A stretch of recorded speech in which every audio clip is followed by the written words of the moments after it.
aquí con nosotros, Robert. Es un Te voy placer. sí, te voy a presentar un poquito para quizás aquellas personas que todavía no te conozcan. Robert es astrólogo, es politólogo, canalizador, viajero astral, también pues eres divulgador, activista y desde el 2020 estás muy presente en todas las redes un poco para bueno, pues aportar tu granito de arena a todo ese despertar a nivel espiritual que estamos viviendo. Así que desde aquí, muchísimas gracias por todo lo que haces. Pues no, Robert. gracias a ti por la presentación y por todo lo que haces también en tu canal, que ya veo que le pones mucho empeño y mucha actividad, así que bienvenido sea cualquiera que esté trabajando para el despertar de la conciencia, para el desarrollo personal y para la humanidad en definitiva. Exacto. Pues mira, Robert, a mí me gustaría enfocar esta entrevista un poco en temas como yo llamo profundos, ¿no? La espiritualidad, las leyes universales, cómo manifestamos esa realidad, qué es esa realidad, un poco cosas así filosóficas profundas que sé que te encantan y además las explicas súper bien. Para ti, ¿qué es la espiritualidad, Robert? La espiritualidad es todo lo relativo a lo trascendente, todo lo relativo a los mundos invisibles. Y de hecho es construir la realidad desde el mundo invisible al mundo visible. O sea, la espiritualidad, digamos que aporta, a diferencia de la materia, incluye a la materia, pero la trasciende. Entonces, hablamos de espiritualidad cuando hablamos desde el espíritu, que sería la parte más intangible, lo increado, lo que está incluso por encima del alma, sería como el vehículo, la conexión directa con la fuente o con Dios o como queramos llamarlo, y por lo tanto una vida espiritual sería una que pretende abarcar todos los cuerpos que constituyen el ser. O sea, básicamente algunas personas dicen, bueno, no solo trabajo para mi cuerpo, sino también para mi alma, también para nutrir a mi mente, también para nutrir a mi corazón, también para nutrir a mi espíritu. O sea, una vida espiritual es aquella que intenta darle un lugar digno a todas las partes que componen el ser. Y eso incluye diferentes cuerpos o vehículos de cognición o vehículos volitivos. Qué bueno. Básicamente es, yo entiendo según lo que estás contando y también como yo lo percibo, ¿no? Es la conexión con el todo, ¿no? O sea, somos parte, somos esa conexión con la divinidad. Y a veces, bueno, cuando hablamos, por ejemplo, de las leyes universales, del Kybalión, la primera de todas, que es, nos viene a decir que todo es mente, el universo es mente, ¿no? Esta parte, ¿cómo podríamos explicarla? Porque para mí es una de las leyes más importantes de la cual parte la idea de que somos creadores de todo lo que estamos viendo, ¿no? Que no es que seamos ajenos a algo que está sucediendo, sino que co-creamos. Esa primera ley que es tan profunda, tan importante, todo es mente, el universo es mental, ¿cómo podríamos explicarlo? Claro, primero habría que distinguir que no nos referimos a un universo intelectual, sino cuando se habla de mente es de la mente divina, de la mente creadora. O sea que todo, o quizás sería una manera más fácil de entender, todo es conciencia. Todo es conciencia y todo es esa presencia que atestigua, esa presencia que está. Cuando uno, por ejemplo, empieza a entender los rudimentos de la meditación, se da cuenta de que la actividad mental tiene un observador. O sea, tú puedes observar tus pensamientos sin intervenir, o sea, puedes colocarte de una forma pasiva respecto a la mente. A la mente puedes forzar los pensamientos o puedes dejarte llevar. Entonces, cuando se dice que todo es mente en el Kybalión, se refiere a esa conciencia testigo de la que se habla en cualquier sistema de meditación.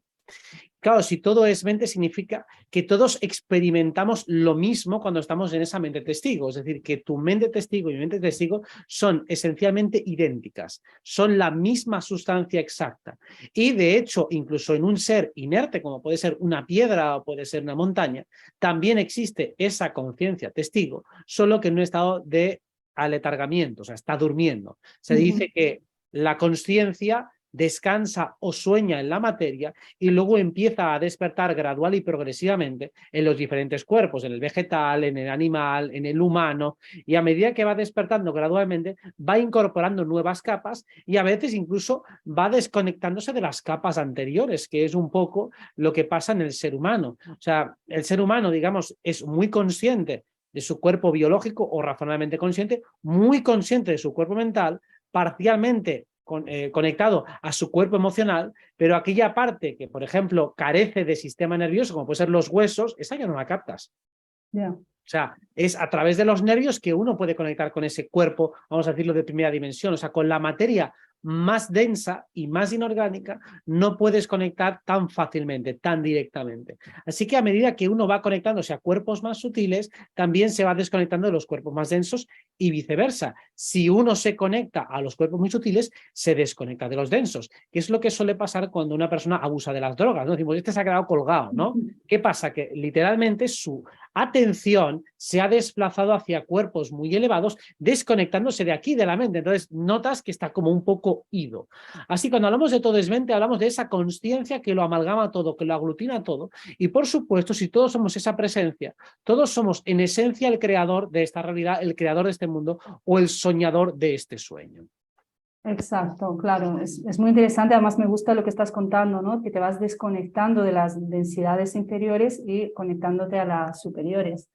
El tema de si yo soy creador, o sea, esa es una pregunta muy común que yo muchas veces me he hecho y muchas de las personas pues, con las que trabajo también se la hacen, ¿no? Si yo soy creador, creadora de este universo, universos, multiversos, lo que haya, entonces también eso engloba toda esa parte negativa, ¿no? Pues esos parásitos, bloqueos, miedos, las élites, etcétera, ¿no? Todo aquello que es negativo. ¿Es así? ¿O deberíamos verlos como algo separado de nosotros, como algo contra lo que luchar, o simplemente vencerlos o trascender esa parte oscura? Eso es un poco... Bueno, es una muy buena pregunta porque como abarca diferentes niveles, eso crea mucha confusión en la práctica. Y es importante entender que algunas cuestiones son verdades auténticas y perfectas a un nivel metafísico, pero son medias verdades cuando las aplicamos a cierto nivel.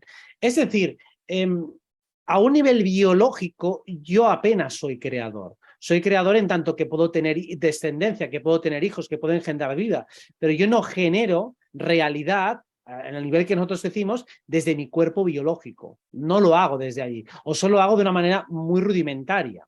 Entonces, digamos que nosotros creamos desde los cuerpos sutiles superiores, desde lo que llamamos sobre todo cuerpos energéticos, cuerpo de quinta dimensión, y es nuestra parte creadora la que está generando esa chispa, esa fuerza. Nosotros la podemos identificar internamente como nuestros deseos. Nuestros deseos son creadores. Además, los deseos tienen no solo una dirección, sino una carga emocional.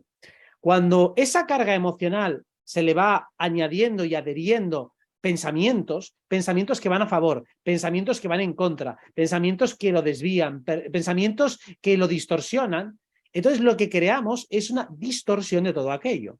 Aparte, la potencia creadora de un individuo está limitada por su campo energético. Si es un campo energético pequeño, pues también el alcance que va a tener será pequeño. Además, cuando una persona no se hace cargo, es decir, su atención no se focaliza en su capacidad creadora, cuando un ser no se responsabiliza de sí mismo, lo que hace es que todo ese campo energético se proyecta hacia afuera. Es como decir, si todos tenemos un campo energético que nos rodea, digamos que los arquetipos que nosotros convocamos se ponen en la parte externa de esa burbuja energética en lugar de estar en la parte interna. Entonces, los actores que hay hacia afuera son los que toman esa energía que yo no me hago cargo. Es decir, si mi energía guerrera yo no me hago carga de ella, entonces lo que va a ocurrir es que otros lo harán y esos me confrontarán, esos me atacarán, esos me agredirán. Lo mismo, si yo no me quiero hacer cargo de la energía femenina, pues otros desde fuera van a intentar hacerse cargo y todos me van a decir, estás bien, te puedo ayudar, todo el mundo me va a querer cuidar porque yo no me estoy haciendo cargo de esa energía femenina. Así que lo creamos todo, no lo creamos absolutamente todo, o sea, no somos literalmente responsables de todos los males del mundo, porque es un agregado de co-creación, o sea, somos todos lo que lo hacemos, o sea, como individuos no, como esencia creadora, como fuente universal sí. Entonces, en el nivel último todos somos responsables. En el nivel individual no tiene sentido que nos responsabilicemos de todos los violadores que hay en el mundo, no es que lo que estemos consintiendo y permitiendo. Ahí cada uno tiene que ver hasta qué punto eso entra en su campo energético. Y luego también todo es neutro en el sentido de las situaciones que no son ni buenas ni malas. Entonces, cuando convocamos o generamos situaciones conflictivas que podemos llamar agresivas, abusivas y demás, es simplemente debido a distorsiones y desequilibrios que se producen en nuestro campo energético. O sea, si yo me coloco en un rol demasiado pacificador, lo que voy a convocar es el conflicto. ¿Por qué? Porque en parte, ¿para qué sirve un rol pacificador? Para gestionar un conflicto. Si yo me coloco en un lugar de justicia, ¿qué voy a traer? Injusticia, porque vengo a intentar corregir esa injusticia. Si yo me coloco en una posición de orden, no voy a parar de ver desorden en el mundo, porque vengo a intentar poner orden al desorden. No voy a poner orden donde ya hay orden. Ahí eso no va a generar un tipo de atracción hacia mi campo energético. Entonces, muchas veces nos preocupamos o nos pensamos, ¿por qué estoy atrayendo esta mierda a mi vida? Digo, bueno, es que a lo mejor la estoy atrayendo para ayudar a que deje de ser una mierda, o sea, para sanarla, para limpiarla o para lo que sea que yo estoy de alguna manera preparado para interactuar. Así que entiéndase que sí, creamos una parte importante, lo que concierne a nosotros lo creamos de una manera bastante particular y luego leer el concepto de qué significa un aprendizaje exactamente, eso ya sería harina de otro costal y un tema que habría que desarrollar profundamente para entender exactamente qué es un aprendizaje, porque normalmente es difícil entender exactamente cuál es la enseñanza que está implícita en una situación. Por lo que veo, la mayoría de la gente no lo ha acabado de entender a efectos prácticos. Sí, es un tema, ¿no? O sea, al final, ¿por qué atraigo situaciones a mi vida, ¿no? También nos lleva a la ley de la vibración, que es una de las leyes universales, ¿no? Si yo vibro en el miedo, por ejemplo, pues al final la vida me va a poner situaciones en las que voy a vivir ese miedo para trascenderlo, para crecer. Pero claro, necesitas también un nivel de trabajo, de conciencia para llegar a verlo de esta forma y no sentirte como víctima de las circunstancias. Bueno, y por eso quería hacer también el matiz que si tú vibras en valentía, también atraerás gente temerosa porque quieren beber de esa valentía. Por eso digo que no es tan literal. Sí que es cierto lo que has dicho, pero claro, a veces vienes tú a hacer algo. Es como decir, el médico siempre se encuentra todo el rato gente enferma. Digo, bueno, ¿y por qué traes a gente enferma? Y el bombero solo atrae incendios. Digo, bueno, porque viene a apagarlos.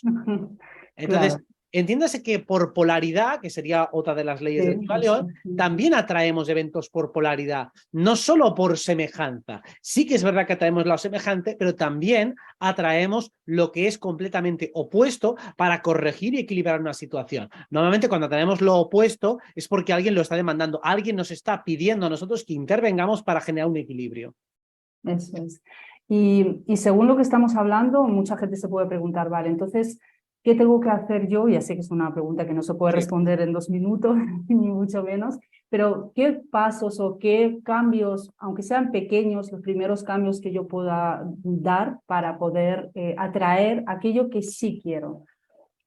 Bien, eso es relativamente fácil y es la mejor manera de atraer lo que uno quiere es darse cuenta cuál es el mecanismo que hay detrás de la atracción natural.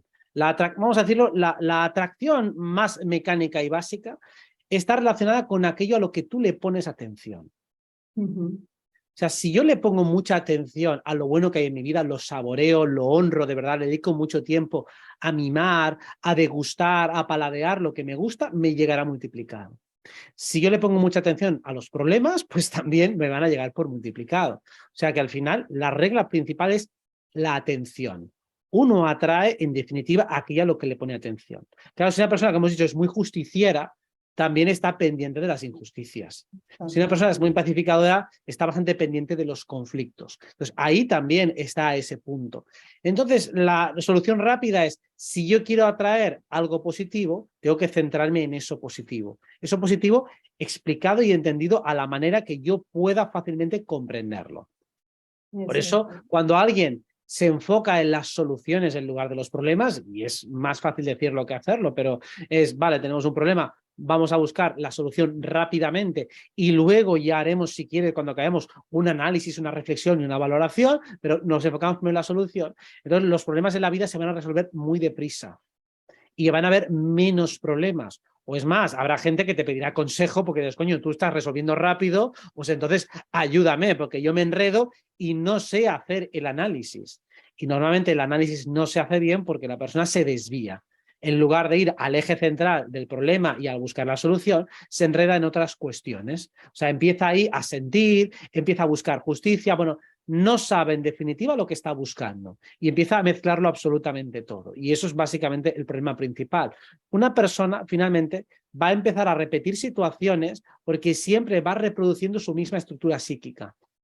Entonces, si yo tengo un conflicto con alguien y después a esa persona con la que he tenido un conflicto le hago un repaso de todos los conflictos que he tenido con la gente que se parece a ella, digo, pues lo único que voy haciendo es reproducir mi estructura. Porque eres igual que mi madre, porque mi madre no sé qué, y mi padre también era no sé cuánto. Digo, a ver, no procede, no es pertinente. Esta persona es nueva, el conflicto es nuevo, abórdalo de manera nueva y ya está. No es interesante tener que hacer un repaso exhaustivo de todo lo que hay en tu psique, ni de conectar con todos los puntos. Céntrate solo en lo esencial. Cuando uno empieza a centrarse solo en lo esencial, entonces la energía manifestadora se acelera muchísimo, va a súper velocidad. O sea, que el que quiera incrementar su capacidad creadora, la velocidad de manifestación y especialmente en lo positivo, que aprenda a simplificar los procesos de solución de problemas. Eso es, y sobre todo saber lo que quieres, porque una de las cosas que nos pasa a muchísimas personas es que no sé o quiero algo, pero tampoco lo tengo muy claro porque he oído, me han dicho, pero no estoy alineado con ese propósito, con ese deseo. Y hay también bloqueos, ¿no? Lo que llamamos, pues, incluso esos parásitos energéticos, que me encanta, es otro tema en los que te escuché hablar. Y me gustaría que hablásemos un poco de eso, ¿no? Como a veces uno parece que está todo alineado, está todo claro, pero hay unos bloqueos que pueden ser traumas, heridas, incluso de la infancia, o bueno, experiencias vividas, o incluso temas inconscientes energéticos. Tú además que haces viajes astrales y contactas un poco con entidades, que es algo que también me encanta. Cuéntanos un poco, ¿esos entes, esos parásitos, son algo externo a uno o son parte de su propia mente, de sus propios bloqueos, de sus miedos? ¿Cómo podríamos explicar un poco esa parte? Hay de todo, es decir, algunos son creados endógenamente y otros son externos. Sea como sea, al final tenemos diferentes capas de resistencia, tenemos diferentes lugares a partir de los cuales podemos crear una defensa psíquica contra ese tipo de entidades. ¿Qué son y qué hacen? Básicamente tenemos que irnos al mundo invisible para empezar a verlos, pero su funcionamiento, su manera de actuar es muy similar a los parásitos que hay en el mundo físico, ¿no? Lo que es un mosquito, pues lo que es cualquier tipo de insecto que tiene una estructura parásita, pues funciona exactamente igual, solo que a un nivel invisible. Pues básicamente la mejor manera de detectar que tienes algún tipo de parásito, y prácticamente todo el mundo tiene alguno, es viendo que no somos capaces de controlar nuestra mente. O sea, nuestra mente no obedece de una manera directa a nuestras órdenes, a nuestras directrices, sino que tiene una inercia propia. Y esa inercia muchas veces cuesta controlarla, cuesta dirigirla. Incluso a veces cuesta parar la mente. Te mete una canción de mierda en la cabeza y no puedes quitártela, tienes un problema y tu mente va directamente hacia allí aunque tú no quieras. O sea, hay algo que te está tirando hacia un lugar y te está tirando hacia otro. Y muchas veces no te está tirando hacia el lugar al que tú quieres. O sea, a veces yo me quiero concentrar en una cosa y mi mente se desvía hacia algo que yo no quiero en ese momento. Eso es una estructura parásita. Puedes abordarla desde el mundo astral, desde el mundo energético o desde aquí. Perdón, que te corto.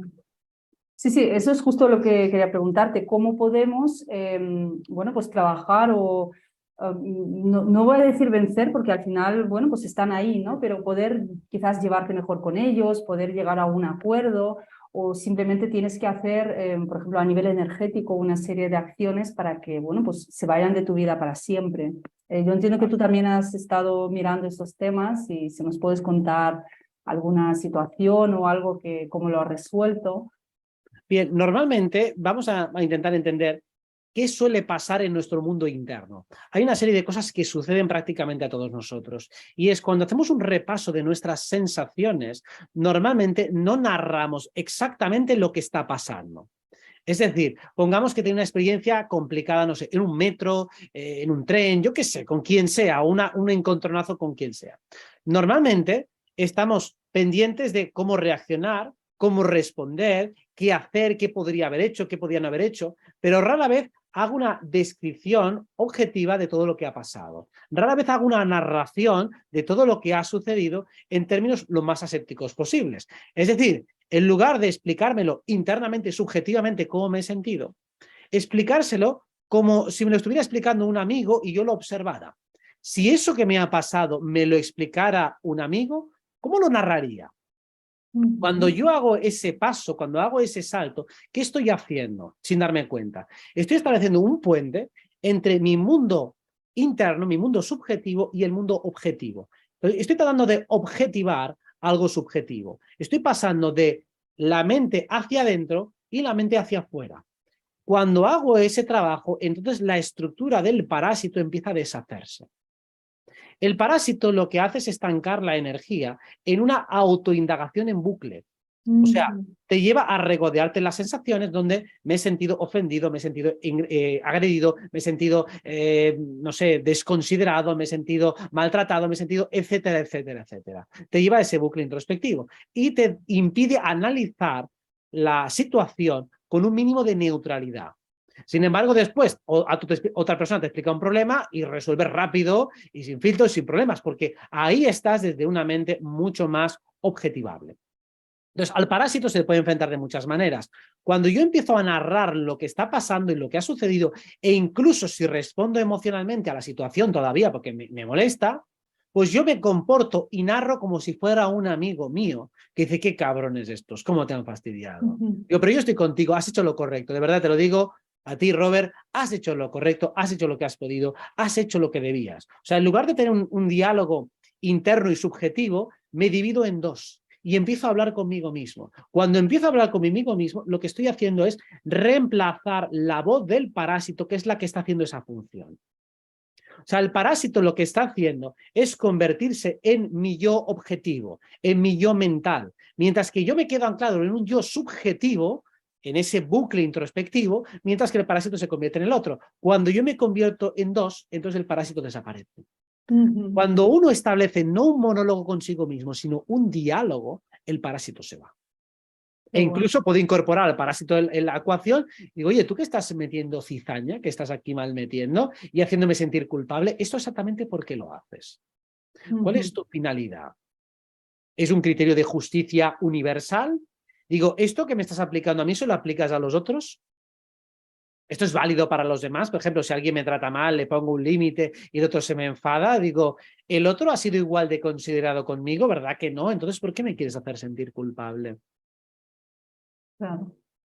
Entonces, incluyes a una tercera voz imaginaria en la ecuación y aunque no puedas escucharla, le hablas y le interpelas, le preguntas. O sea, cuando, por ejemplo, cuando uno tiene una autovoz muy autocrítica, muy autoexigente, digo, exactamente con quién me estoy comparando. ¿Con qué ideal de excelencia me estoy comparando? O sea, ¿con qué ser omnipotente y súper megalómano y súper maravilloso me estoy comparando ahora mismo? Porque ese criterio de excelencia no me parece humano, ni me parece razonable. Entonces, ¿a santo de qué tengo que estar tan preocupado con un criterio de excelencia que es inalcanzable? Pues entonces, así se deshace ese mensaje que nos llega desde las entidades parásitas. Claro, o sea que podríamos decir que esas entidades no necesariamente son producto de mi propia estructura mental, sino pueden ser algo externo a mí que se ha enganchado, por así decirlo, y se está alimentando además de esa energía mía, ¿cierto? Se arraigan a creencias, se arraigan al sistema de creencias, pero son externas. Lo que pasa es que tiene que haber un caldo de cultivo para que eso arraigue. De ahí que lo que por lo menos procuro siempre es operar siempre a favor del individuo. Si un mensaje tiene que hacerle daño emocionalmente al otro, es que ese mensaje es mejorable. Pues tiene que existir siempre una alternativa para que el otro se sienta bien. Porque cuando el otro se siente bien, entonces su mente se activa. Sale de ese diálogo introspectivo, ya se empieza a relajar y entonces podemos empezar a abordar el parásito. Normalmente cuando una persona está en una situación objetivamente incómoda, es muy complicado que se quite los parásitos. Aunque utilicemos técnicas energéticas de Reiki, de limpieza, de sanación con péndulo y demás, volverán rápido. Por eso tiene que haber una desprogramación. Hemos vivido tan subvertidos psicológicamente hablando que es muy complicado devolver ese orden natural que todos tenemos. Volver a nuestra verticalidad psicológica y escucharnos a nosotros mismos y descubrir quiénes somos y qué queremos. Estamos, por lo general, tan contaminados psicológica, cultural y socialmente que nuestros deseos genuinos se mezclan con ideas implantadas que no son nuestras. Una cosa es lo que quiero y otra lo que considero que debería querer. Eso segundo, por supuesto, es un implante. Sí, sí, sí. Pues me encanta cómo lo cuentas, ¿no? Porque realmente a veces simplemente el hecho de ver como algo externo a ti, a ese parásito o lo que sea, ya te hace tomar como fuerza, ¿no? Es decir, no está en mí, no es parte de mí, no sé cómo deshacerme de esa parte de mí, sino es algo externo a mí, a lo cual además puedo plantar cara y tengo recursos y puedo hablar con él y puedo entrar en, bueno, pues en un diálogo en el cual yo puedo ganar esa batalla, ese diálogo, etcétera, ¿no? Dentro del esquema terapéutico, considerar que todo es una proyección tuya, que todo es culpa tuya, no es Cierto, es duro. un sistema inteligente ni es real. Es real a nivel metafísico, insisto, en un sentido último, todos somos uno, todos somos unidad, y entonces, en tanto que somos Dios, ¿vale? Entonces todos somos uno y tú eres yo soy tú, perfecto, ¿vale? Pero no estamos ahora mismo jugando la partida desde el espectador, estamos desde el jugador. Entonces, no procede, no tiene sentido. Cuando estamos jugando a videojuegos de arte marcial, estamos jugando al Street Fighter y tú llevas uno y yo llevas el otro, digo, bueno, pero el jugador, digo, pero estamos, ahora tú llevas la Chun-Li y yo llevo el Ken. Pues bueno, pues estamos jugando desde el jugador. Entonces, tiene sentido que apliquemos cada regla dentro del nivel en el que nos estamos moviendo. Si empezamos a mezclar niveles, entonces ahí sí que se jode todo. Entonces, que ese parásito lo has atraído, está bien, pero ahora te interesa primero deshacerlo. Y luego entender qué es lo que hay en ti que puede hacer que eso se acomode y que no te des cuenta de que está. Entonces ahí veremos que hay un montón de creencias, de ideas que te han sido implantadas también desde fuera. Hay una cuestión que suelo decir astrológicamente y que es chocante, que es no tenemos conflictos internos de base, no hay ninguno. Nadie nace con conflictos internos. Tenemos conflictos externos que luego se interiorizan. Pero tu primer choque siempre ha sido con lo de fuera. Nadie nace estropeado de base. Absolutamente nadie. Entonces, cuando miramos una carta natal, digo, en tu carta natal no hay conflicto. Por mucho que haya líneas rojas o lo que sea, digo, en tu carta natal no hay error de diseño. Tú no naces estropeado. Lo único que te quieres adaptar a un sistema y a un mundo que va a reforzar positivamente algunas actitudes tuyas y va a penalizar otras. Eso es lo que te crea el conflicto y a partir de ahí te empiezas a mirar adentro y a ver si hay algo mal en mí. Digo, bueno, no, simplemente que a lo mejor puede ser que no te estés conociendo lo suficiente ni a ti ni al mundo en el que vives. Exacto. Y ese proceso de desprogramación que decías antes, es todo ese trabajo personal, ¿no? Espiritual que uno tiene que llevar a cabo, pues yo entiendo que es una de las grandes misiones, ¿no? Al menos de las personas que estamos en este camino. Es un trabajo, pues, básicamente de cambio de creencias, ¿no? Entiendo un poco para la gente que nos ve, para que digan, vale, ¿cuál es el camino, ¿no? ¿Por dónde puedo yo empezar a hacer cambios? Es un análisis cultural, social, psicológico total. Es una resignificación lingüística y conceptual permanente. Darse cuenta de, a ver, cuando algo te hace sentir mal, ¿por qué es? Y tienes que analizarlo al detalle, desglosarlo al mínimo hasta que entiendas que eso tal vez no vaya contigo. Y luego tienes que reformularlo todo de una manera que sea absolutamente operativa para ti. Quiero decir, si alguien se mete, no sé, pues con tu peinado, con tu manera de vestir, con lo que sea, digo, a ver, ¿eso qué te aporta? Digo, está claro que si te hace sentir mal es porque consideras que el comentario es impertinente, que es agresivo, que incorpora un juicio de valor. Da igual que el otro te lo diga con una sonrisa, da igual que el otro te lo diga por tu bien, da igual exactamente cuál es la razón que te lo diga. Si te está molestando, no es un problema tuyo. No está mal que te moleste. Pero se nos ha enseñado muchas veces que tienes que fastidiar, decir, no, acepta las críticas, acepta el juicio. Digo, no tengo por qué aceptarlo de buena gana, sobre todo si es algo que no he pedido. Otra cosa es que yo voy a un estilista, le digo, oye, mira, quiero ganar un concurso de lo que sea, digo, ayúdame a saber cuáles son los criterios que escoge esta gente para... Vale, pues entonces ahí tengo que aceptar críticas. Ese es un contexto específico en el cual yo tengo que aceptarlas, pero no en cada momento, no en cada lugar. Lo mismo que muchas veces los padres y las madres con toda su buena fe, pero les dice a su hijo, no estudies esto, que de esto te vas a morir de hambre o no va a haber dinero. Y digo, a ver, no hay mensaje más destructivo que ese. En todo caso, explícale razonadamente cómo funciona o cómo crees que funciona ese mundillo en el caso de que lo conozcas bien. Y le explicas los pros y los contras y dices, oye, mira, si vas a apuntarte a esto, que sepas, por ejemplo, oye, quieres ser actor, actor, perfecto, y salir en películas, igual, que sepas que hay un embudo muy importante, que es bastante difícil de hacer, que muy pocos lo consiguen, que seguramente tendrás que chupar muchos castings, hacer muchos anuncios de mierda, estar en muchas agencias de teatro, que tendrás que socializar mucho. Bueno, pues intenta informarte cómo va el mundillo y le explicas, ¿estás dispuesto a pagar ese precio teniendo en cuenta lo difícil que es? Y dices, sí, pues adelante. Pero no le digas, déjate de mierdas y le cortes el rollo. No le cortes el rollo. En todo caso, si tienes un conocimiento de cómo funciona, le explicas todo lo objetivable posible. Si realmente no es para él, ya dejará de decir, vale, esto no va conmigo. Pero no te lo lleves hacia algo que no quiere hacer. O sea, básicamente vivimos en una sociedad donde la mayoría de la gente no hace lo que quiere hacer. Ya, esto es el gran mal de nuestro tiempo, sí, sí. Pero es prácticamente la totalidad de la población no hace lo que quiere. Y cuando alguien parece que hace lo que quiere, dice, mira, este tío solo hace lo que le da la gana. Sí, hasta te miran mal, dice, este es un vago seguro. Claro, es un holgazán o lo que sea, que se puede entender en un momento dado, en un contexto cooperativo laboral, que uno tiene que conectar con los otros, pero por lo menos en su vida que haga lo que quiera. Pues no, hasta en eso se van a meter siempre. O sea, nos tenemos que dar cuenta de que vivimos en un mundo en el cual hay refuerzo negativo prácticamente para cualquier actitud positiva.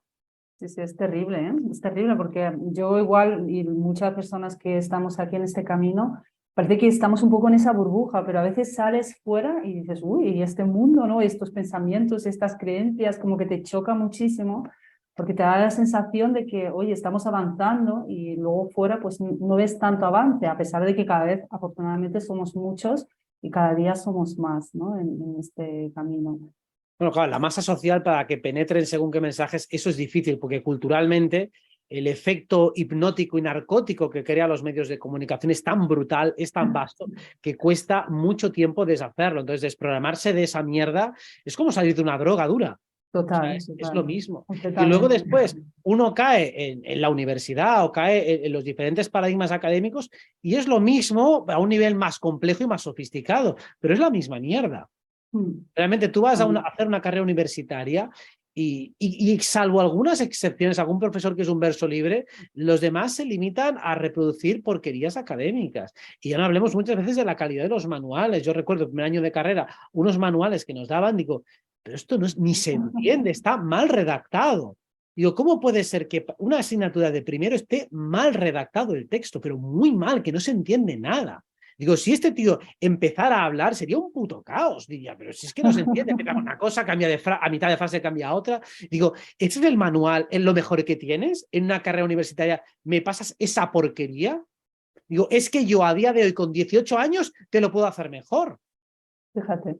Entonces digo, no puede ser que eso sea la vanguardia del conocimiento académico, que sean textos que no entiende ni su puñetera madre. Entonces, eso es el mundo normal y corriente. Textos que nadie entiende. Ya no hablemos, por ejemplo, textos oficiales jurídicos. No hay forma. No se entiende nada eso. Digo, que si el artículo tú, el ambiente de no sé cuántos, que sea una enmienda de no sé cuánto. Digo, Lo hacen a propósito, creo yo, para que la gente no los pueda entender y digan, paso de esto y no me entero de las leyes, claro. Claro, pero eso es como poco llamativo. Sí, sí, sí. Llamativo para cualquiera que quiera informarse de, venga, quiero ser un buen ciudadano. Digo, hostia, no entiendo ni cómo tengo que votar. No entiendo cómo funciona el sistema de jurisdicción y cómo vale mi voto, si estoy en una ciudad, si estoy en un pueblo. Digo, no entiendo nada. Digo, si una persona formada puede ser que no lo entiende, imagínate ya una que no se entera mucho de qué va la película. Claro, pues vamos al mundo, vamos a decirlo, espiritual, alternativo de crecimiento personal, y eso todavía está en pañales, o sea, está empezando. Se ha avanzado bastante, pero todavía cuesta un huevo dar mensajes que sean funcionales, que sean concretos y que sean positivos, es decir, que sean auténticamente constructivos. Todavía estamos empezando a edificar, por lo menos ya empieza a haber un lenguaje, un background común, se está mejorando mucho. Lo que pasa es que queda mucha tela por cortar todavía. Sí, pero bueno, para eso estamos, para empujar, ¿no? Un poco todo esto. Robert, hay un tema que, bueno, a mí la astrología me apasiona desde que soy adolescente, aunque, bueno, he empezado a formarme hace no mucho. Y en un directo, una entrevista, hablaste de niño interior y la relación con la luna y el sol. Me encantó este aspecto, ¿no? Porque es verdad que mucha gente no puede quizás leer su carta astral por sí misma, claro, tiene que ir a un astrólogo, tiene que o estudiar, ¿no? Pero sí puede saber dónde está su sol, dónde está su luna. Y me gustaría que explicaras un poco cómo podemos conectar con el niño interno, que es un tema también que me parece muy importante, a través de esos dos planetas, ¿no? Si nos quieres contar. Ahora hay que partir de la base de un concepto que muchas veces pasa desapercibido y es que todos somos padres, tengamos hijos o no, porque internamente seguimos llevando al niño, seguimos llevando al bebé. Y tenemos que aprender a ser buenos padres y buenas madres. O sea, como padre tengo que guiar a mi niño interno, tengo que darle directrices, tengo que darle claridad, tengo que darle mensajes sencillos y directivos. Y como madre tengo que apaciguarle, tengo que quererle, tengo que aprender a darle satisfacciones moderadas y darle el cuidado y el descanso que merece. Eso tiene mucho que ver con el sol y la luna. Es decir, las directrices, sol sobre todo, que le doy a mi niño interno.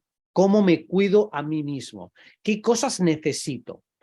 Entonces, tengo que ver cómo soy como padre. Por lo general, la sociedad no nos educa, no nos ayuda a que consideremos las necesidades de nuestro niño interno. Y uno tiene que comprender qué es lo que quiere mi niño interno. Sobre todo, conocer su patrón rítmico. Es un patrón más bien dinámico, es un patrón estable, es un patrón estático. Es decir, mi niño interno, ¿cómo le gusta estar? Tranquilito en su habitación, le gusta estar correteando en el parque, le gusta hablar de lo que siente, le gusta que le dejen en paz. ¿Qué es lo que quiere? ¿Le gusta el poder? ¿Le gusta el amor? ¿Le gusta el juego? ¿Qué tipo de juegos le gusta en el caso de que le guste jugar? Que seguramente le gustará jugar. Uno tiene que entender exactamente cuál es el alimento emocional que uno necesita. Normalmente ese alimento emocional uno se lo niega, porque se ha dicho a sí mismo que eso ya no procede porque ahora somos adultos. Como soy adulto, pues yo no puedo querer reconocimiento, no puedo querer atención, no puedo querer amor, y luego la estoy buscando inconscientemente. Porque claro, el niño interno no le hago ni puto caso, entonces la busco como inconscientemente. Y llamo la atención, y molesto, y entro en pelea, y ahora no me has contestado WhatsApp, y ahora no sé qué, y ahora te quiero decir otra cosa. Vale, pues ese niño interno está hambriento. Tiene muchísima hambre. ¿Por qué? Porque está demandando aquello que no le has dado. Lo has sacado a jugar, le has sacado a pasear, le has dado el tiempo necesario de descanso, y por descanso es lo que sea que a ti te haga relajarte. Si a ti te hace relajarte pegarle golpes a un saco de boxeo, pues eso será la manera en que te relajas tú, tras una previa tensión y descarga de adrenalina. Otro será comiendo, digo, bueno, pues come y saborea. Otro será con una puesta de sol, otro será jugando con el perro, otro será jugando con el gato, otro será durmiendo, otro será leyendo, otro será dando un paseo con los amigos. Pero busca lo que a ti te apacigüe y te relaje. Eso tiene que ver con tu luna. Y cuando comprendes tu patrón rítmico, verás que siempre es el mismo, que no cambia. Que en todas las cosas que te apacigüen hay un denominador común siempre. En todas las cosas que te gustan Venus hay un denominador común siempre. En todas las cosas con las que te sientes identificadas siempre hay un denominador común. Claro, es observarte y ver dónde está ese denominador y también conocer un poco qué significa esa luna en este signo o incluso en esta casa, bueno, si ya tienes un poco más de Eso ya conocimiento. sería más complicado, porque claro, ahí ya, si entramos en la esfera técnica, por eso quiero hacerlo de manera genérica. Sí, sí, sí, por Porque supuesto. si entro en lo técnico, entonces ahí el problema es que la persona neófita intenta extraer conclusiones categoriales a partir de un conocimiento rudimentario y todavía la lía más. Y se enreda más y dice, pues esto no funciona. Yo, no, es que tampoco lo has entendido. Digo, ¿cómo va a funcionar? Digo, claro, porque toda la carta actúa al unísono y eso hace que mi mundo emocional, aunque yo lo relacione con la luna, que es el centro, todo lo demás tendrá algo que decir y manera de sentir. Y claro, hay un montón de factores en carta. Además, uno no cambia su carta a lo largo de su vida, pero sí que cambia la relación con uno mismo y con los demás. Por eso hay un desarrollo madurativo o involutivo también. O sea, es decir, puede haberlo de muchas maneras, pero en todo caso hay un desarrollo. No eres igual que hace 10 años y no eres igual de lo que serás dentro de 10 años. Entonces, vemos cómo hay unos diferentes cambios, pero hay una estructura que permanece. La esencia de lo que eres permanece. ¿Qué cambian entonces? Conocimientos, creencias, maneras de colocarse ante la vida. O sea, cambian una serie de variables que en definitiva constituyen lo que llamamos libre albedrío. Sí. Totalmente, eso es la parte bonita, ¿no? Que hay gente que dice, oye, mi carta natal, entonces así soy y así moriré. No, tú tienes esa parcela de libertad, de crecer, de desarrollarte, de cambiar incluso ciertos patrones que te limitan y desarrollar otros que te hacen prosperar, ¿no?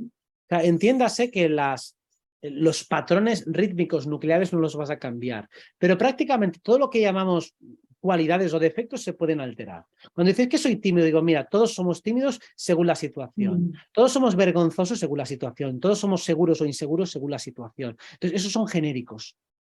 Todos tenemos miedo y todos somos a veces valientes. Todos somos extrovertidos a veces y todos somos introvertidos. Entonces, esos son variables. Como son variables, dependen de dónde nos coloquemos. Entonces, tú puedes ver, no hay un tal persona, la persona que sea insegura. Es que tengo muchas inseguridades, digo, pues eso se puede cambiar. Eso no está en la carta, que tengas inseguridades. O que seas súper seguro, tampoco está en la carta. Depende de dónde te coloques. Yo puedo conseguir una persona que sea muy segura de sí misma y la puedo colocar en situaciones donde se pueda súper insegura. Y al revés, una persona súper insegura que se coloque en una posición en la que tiene máxima seguridad. Solo hay que ponerla en su sitio, punto y final. Qué bueno, o sea, no es nada categórico, no es A o B, es que hay muchas opciones y eso te Lo que no va a ayuda. cambiar, claro, lo que no va a cambiar es el patrón rítmico. Si tú eres una persona dinámica, no te vas a convertir en una persona estática. Si tu centro de gravedad atencional está en la mente, no lo vas a pasar al corazón. O si están los instintos, no lo vas a llevar a la mente. Eso no vas a poder hacerlo. Es más, si lo intentas hacer, te sentirás mal. Y te sentirás en déficit de energía. Y eso, de hecho, que dices, bueno, ¿se puede hacer? Bueno, se puede intentar, es donde está casi todo el mundo, subvertido. O sea, ¿por qué la gente está tan mal en general? Porque están jugando una vida desordenada. O sea, están traicionando su propia naturaleza. O sea, si yo soy una persona, por ejemplo, muy de corazón y hago solo cosas súper cerebrales, estoy jugando en déficit todo el rato. Entonces, lo que te ayuda a la carta es decir, oye, ¿tú no estarías más cómodo desde el corazón? Y entonces dices, ya, pero es que claro, la gente no me acepta y tengo miedo. Vale, vamos a librarnos de pajas mentales y empieza a hacer una vida de acuerdo al corazón. Hacer actividades donde el corazón esté premiado y donde la mente esté, vamos a decirlo, castigada. Y verás cómo todo fluye perfectamente. Pues lejos de ser un condicionante negativo, más bien es liberador el conocimiento de la carta, porque ya lo digo de base, la mayoría de las personas no están jugando su carta de manera óptima. Pero si no la estás jugando de manera óptima, entonces digo, te conviene conocerla porque te va a ayudar a funcionar mejor en tu vida. Completamente, sí, sí, conocerte, o sea, conocerse uno mismo, algo tan básico, ¿no? Que nos parece tan natural, pero cuánta gente no se conoce. O sea, es alucinante. Bueno, muchas veces el autoconocimiento es poco más que relatar el catálogo de gustos y de disgustos que tienes en tu vida. Y ya está. Sí. Y luego ciertas actitudes respecto a tu espectro básico de relaciones, ¿no? Pues sí, con mi padre soy muy desapegado, en las relaciones soy comprometido y luego me gusta mucho el queso y el marisco. Pues ya está, eso no es conocerse uno mismo. Eso es tener simplemente 4 datos salteados, pero tienes que comprender un patrón que está siempre en tu vida y además con el que te sientes fácilmente identificado. Y no un patrón de cosas que te pasan, no, un patrón de lo que tú eres. La gente dice, hay un patrón en mi vida que se repite, me dice algo que le pasa. Y bueno, pero háblame de lo que tú haces, no de lo que te pasa. Es más interesante. Mucho, mucho más. Bueno, ahora vamos a ver si hay alguna pregunta que podemos hacerte del chat. Hay un tema que a nivel espiritual, ¿no? Se habla mucho, y de hecho se da en muchas ocasiones que llegamos a despertar a través del sufrimiento, ¿no? Como a través de un trauma, un hecho doloroso, una enfermedad. Pero también entiendo que hay otro camino, ¿no? Donde uno pues, va conectando con su luz, va despertando así un poco a nivel más de decidirlo, ¿no? Sin necesidad de pasar pues, quizás por grandes penurias. Por ejemplo, no sé si en tu caso ha habido algún hecho que te ha hecho replanteártelo todo y ahí es donde empezó tu camino, o quizás desde ya pequeño, como a veces cuentas, ¿no? Pues estabas como más en conexión con esa parte espiritual. Vale, a ver, entendamos primero qué es el sufrimiento y por qué a veces sirve como detonador. Sufrimiento es simplemente una emoción poderosa. Es una emoción de alta intensidad, lo cual significa una alta acumulación de energía. Si esa energía que nosotros hemos acumulado que detona, que explota en forma de un acontecimiento agresivo hacia nosotros, que moviliza muchísimas emociones que están allí condensadas y contenidas, eso tiene un potencial transformador tremendo. Porque si algo me hace sufrir es porque también hay detrás algo que me importa mucho. Algo que me importaba mucho, pero de lo cual yo no era lo suficientemente consciente. Es decir, que si tengo un problema de salud, significa que mi salud me importaba mucho. Me importa mucho, pero yo no era consciente de tanto me importaba hasta que empiezo a verla en peligro. O no era lo consciente de lo que me importaba a mi pareja hasta que amenaza con dejarme o le veo tonteando con otro. O sea, uno se da cuenta cuando sufre de cuánto le importan las cosas que le importan, cuando normalmente vive de una manera un poco más indiferente y no se da cuenta de las cosas que sí que le importan. Respondiendo a tu pregunta, yo cuando tenía unos 14, 15 años aproximadamente, bueno, eran 14 años exactamente, jugando a fútbol me rompí el brazo. Y luego cuando me recuperé me lo volví a romper otra vez. O sea, quise ir como muy deprisa otra vez a reincorporarme al juego y me lo rompí otra vez. Entonces ahí empecé a hacer una serie de reflexiones que me iban a movilizar. Yo en ese momento, es verdad que estaba muy volcado en el deporte porque se me daba muy bien, me gustaba mucho y eso me estaba llevando también a desconectarme de los estudios. Y claro, cuando empecé a desconectarme de los estudios, empecé a bajar mucho las notas hasta un nivel bastante importante y me di cuenta, digo, vale, esto no es lo que quiero en mi vida. No quiero una vida desconectada del intelecto. Digo, por mucho que me divierta el deporte y me sigue divirtiendo muchísimo, es absurdo que teniendo en cuenta el talento intelectual que tengo, la memoria que tengo y la capacidad creativa que tengo, que solo me esté dedicando al deporte. Es absurdo. Entonces, para mí ese fue de los despertares, de los más dolorosos que he tenido, porque tampoco he tenido muchas experiencias dolorosas, pero este quizá fue uno de los que marcó un punto de inflexión que me llevó a comprometerme más con la vida intelectual, sabiendo que era algo que me gustaba, que se me daba bien, pero que estaba descuidando por volcarme demasiado en el deporte. Simplemente fue una acumulación de energía muy fuerte. Si yo hubiera continuado en el mundo del deporte teniendo mucho éxito, habría tardado más en darme cuenta de que estaba descuidando el otro. Entonces se pudo entender, o yo lo leí en aquel momento, como algo que pudo ser positivo, bueno, que de hecho fue positivo, pero porque lo supe leer adecuadamente y a tiempo. Porque precisamente cuando no podía hacer deporte, vale, ahora me lo he roto 2 veces, voy a estar bastantes meses sin jugar. Luego volví a jugar cuando acabé, pero ya mucho más relajado. En aquel momento me estaba excediendo demasiado. Ya durante las clases me desconectaba y solo estaba pensando y haciendo ejercicios de visualización para el próximo partido. Y sí, era brutal lo que conseguía porque marcaba los goles que yo había visualizado mientras estaba en clase. O sea, que realmente veía el poder de manifestación que tenía y me impresionaba. Digo, vale, pues ahora no vayas por este camino, donde además había mucho conflicto, había mucha agresividad, era un conflicto pues ahí de machos, todos queriendo pegarte, después te buscaban por la calle, o sea, era muy agresivo, muy grotesco. Y digo, vale, ese no es el camino, vamos a irnos por una vía más intelectual. Y eso estamos hablando de 14, 15 años, ahí es cuando empieza mi primer despertar importante con una hostia, básicamente. Después ya, una vez que entendí que eso era un poco la estructura de cómo funcionaban esas acumulaciones de energía, digo, vale, ya no puedo permitir que se me acumule más energía en ningún lugar. Así que los extremos vamos a dejarlos para otra vida. Claro, y ahí es donde ya te haces consciente, ¿no? De, oye, me llega esto, un mensaje, lo tomo, lo aprendo de él, ¿no? En lugar de seguir acumulando, acumulando, como Claro, siempre porque hacemos, ¿no? Tapando emociones y... Claro, porque digo, vamos a ver, digo, en el fondo me veo haciendo una carrera deportiva toda la vida y solo siendo aquí, yo que sé, futbolista, digo, la verdad es que no. O sea, estoy un poco tirando hacia adelante por gusto, pero le estoy poniendo demasiada carne al asador cuando realmente no me gusta ese mundillo. Si solo fuera lo que es el campo, me encantaría, pero como hay entrenamientos, hay compañeros, hay mafias, hay agresividad, digo, eso es lo que no quiero. Si solo fuera el campo, bien, pero como no solo es el campo, todo lo que va alrededor. Entonces, ahí es donde me doy cuenta, digo, estoy descuidando otra parte que sí me importa.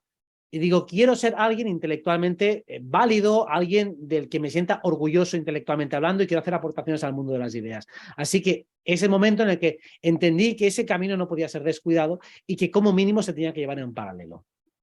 Pues sí. Robert, otra pregunta que quería hacerte es un poco una frase que tú dices mucho y la verdad es que nos ayuda a muchísimas personas que estamos, bueno, pues siguiéndote en esos momentos tan, sobre todo pues cuando empezó todo, ¿no? En el 2020 y siempre has dicho que la victoria de la luz, ¿no? Que realmente estamos ganando. Sin embargo, cuando, bueno, pues a veces hablamos con personas de nuestro entorno y dicen, pero ¿cómo que hemos ganado? Mira toda la crisis, mira que si la inflación, que si la guerra, que si no sé cuánto. ¿Cómo podemos, ¿no? O sea, realmente hacerles ver que realmente sí que hay esa victoria, aunque no esté todavía quizás visible en nuestro mundo físico, pero a nivel interno, a nivel espiritual, mental, emocional, sí que estamos ganando o ya hemos ganado esta batalla. Un poco lo que hemos estado hablando hoy va en la línea de intentar resolver a pequeña escala, que es lo que hemos hablado al principio, lo que también tiene que suceder a gran escala. O sea, si uno tiene esos sistemas internos desordenados, descoordinados, si mis diferentes cuerpos hablan diferentes idiomas y yo no soy capaz de llevarlos al unísono, entonces, ¿qué va a ocurrir en mi vida? Que habrá caos, habrá disociación, habrá lucha, habrá conflicto. Sí. Los controladores del mundo trabajan con una energía muy descoordinada en muchos puntos importantes, en muchos puntos troncales. Por mucho que manejen bien y bastante virtuosamente algunas áreas, son muy torpes en otras. Y como son muy torpes en otras, eso está creando una externalidad tremenda de la cual nos beneficiamos. O sea, ellos nos están dando energía, nos están dando su fuerza. Vamos a decirlo que la parasitación es bilateral. Si somos inteligentes, si somos alquimistas, estamos aprovechando todo lo malo que hacen, nos favorece. Todo lo malo que hacen sanitariamente hablando, refuerza el poder y el valor de lo que nosotros proporcionamos. Todo lo malo que hacen políticamente hablando, que es todo un despiporre, un circo absoluto y ridículo, fortalece y refuerza el contenido y la sensatez de lo que nosotros podemos plantear. O sea que básicamente todo lo mal y grotesco que ellos hagan o las crisis económicas que fabrican y que se inventan nos lleva a reafirmarnos en que vamos en el camino correcto. Si uno va creciendo gracias a ese contraste, o sea, si mi enemigo lo hace fatal y yo lo hago muy bien, cuanto peor lo haga él, mejor quedo yo en la foto. Entonces, el modelo a seguir queda más claro si el enemigo lo hace muy mal. O sea, si el otro es muy bajito, pues yo quedo más alto en la foto, ¿no? Total. Entonces, todo eso que están haciendo ellos energéticamente les está lastrando y cada vez está estrechándose la soga que se están poniendo ellos mismos al cuello. Es muy estúpido lo que están haciendo, es una huida hacia adelante y es como el juego de la gallina ese en donde dos tíos se ponen con un coche contra un barranco y frena el primero y pierde el primero que frena, ¿no? Pues ellos van completamente hacia el barranco y no van a frenar, se van a estrellar. ¿Por qué? Porque energéticamente lo que están haciendo es insostenible. Es estúpido, es absurdo y se les va a jugar en contra. Y de hecho ya se les está jugando en contra. Porque cada vez van perdiendo más legitimidad y cada vez tenemos nosotros más visibilidad, más potencia y más autoridad. Todo aquel que finalmente intenta ir con honestidad hacia el camino de la verdad. Mientras que las instituciones cada vez tienen que meter más publicidad y cada vez menos gente ven las porquerías que ellos publican. Sí, esperemos que cada vez más gente esté de nuestro lado, ¿no? Una pregunta también que quería hacerte. Plutón va a entrar en Acuario en marzo y has dicho que quizás a partir de ahí habrá cambios importantes, ¿no? En las estructuras, en el sistema. ¿Nos podrías contar un poco más sobre este cambio? Aunque luego vuelve a Capricornio, ¿no? Está ahí como un par de meses, luego vuelve, pero bueno, es el inicio de un nuevo ciclo que es además muy importante. Acuario representa la cosmovisión, representa como es un signo intelectual y que tiene como un contenedor, que tiene un límite. Entonces, ¿cuál es el límite cognitivo de un ser humano? Pues su cosmovisión. El quiénes somos, de dónde venimos y a dónde vamos, qué respuesta le das a esas preguntas, eso es tu cosmovisión. O sea, ¿crees, no sé, en Dios o no crees en Dios? ¿Cómo crees que ha sido creado todo esto? ¿Que ha sido fruto del azar, de un Big Bang, de un polvo cósmico, de un conjunto? Bueno, pues ¿qué crees de verdad? Y luego eso tiene que ser puesto a prueba. Plutón en Acuario lo que hace es poner a prueba la cosmovisión de cada uno. La cosmovisión que tenemos nosotros ahora mismo en la cultura occidental es abiertamente contradictoria en prácticamente todos los puntos importantes. Se nos dice literalmente una cosa y la contraria prácticamente en todas las frases. O sea, las cuestiones importantes no son abordadas.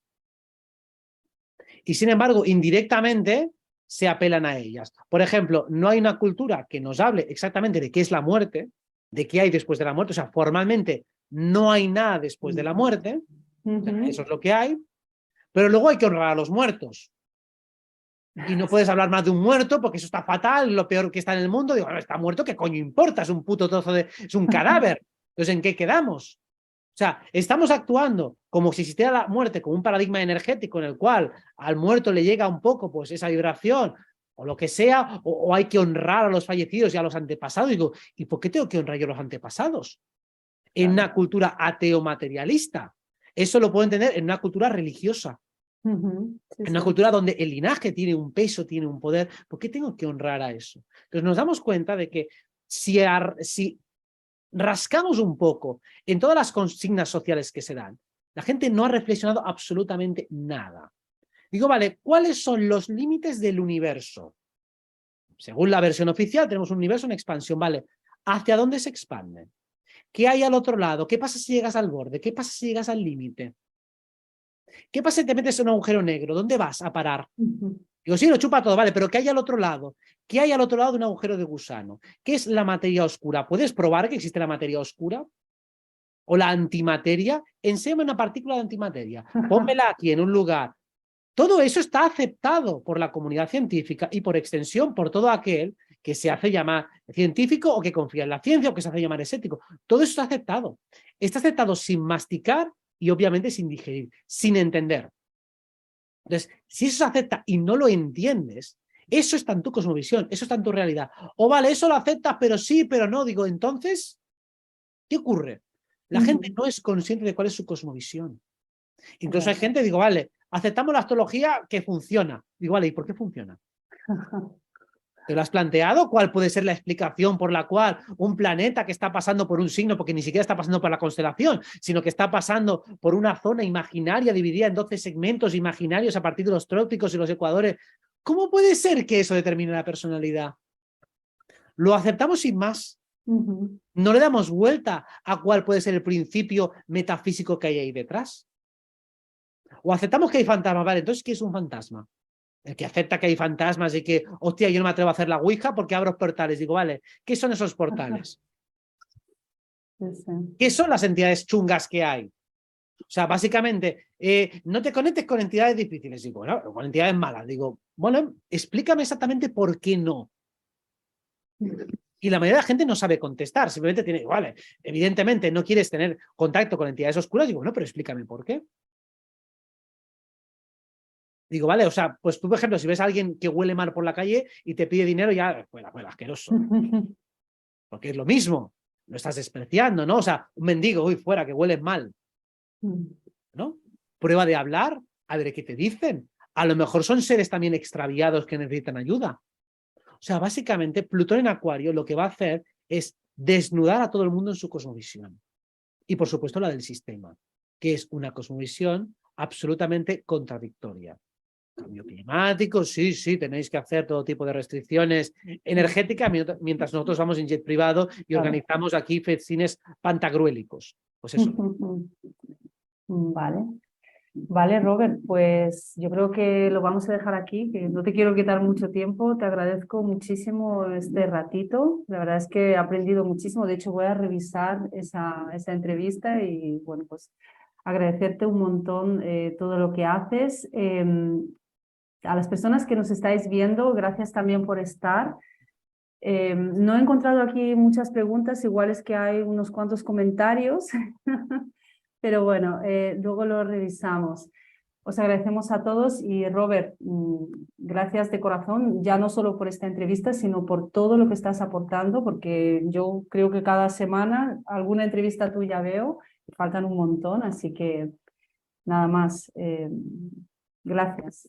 Nada, gracias a ti, gracias a todos los que estáis en el chat y los que lo verán después. Así que un abrazo fuerte a todos y espero que os haya servido y os haya sido útil. Sí, ha sido muy interesante, la verdad, muy profundo, que es lo que yo estaba buscando. Exacto. Un poco en modo acuario, que también tengo sol en acuario, así que Pues bueno, genial. muy bien. Pues un abrazo muy grande. Chao, chao.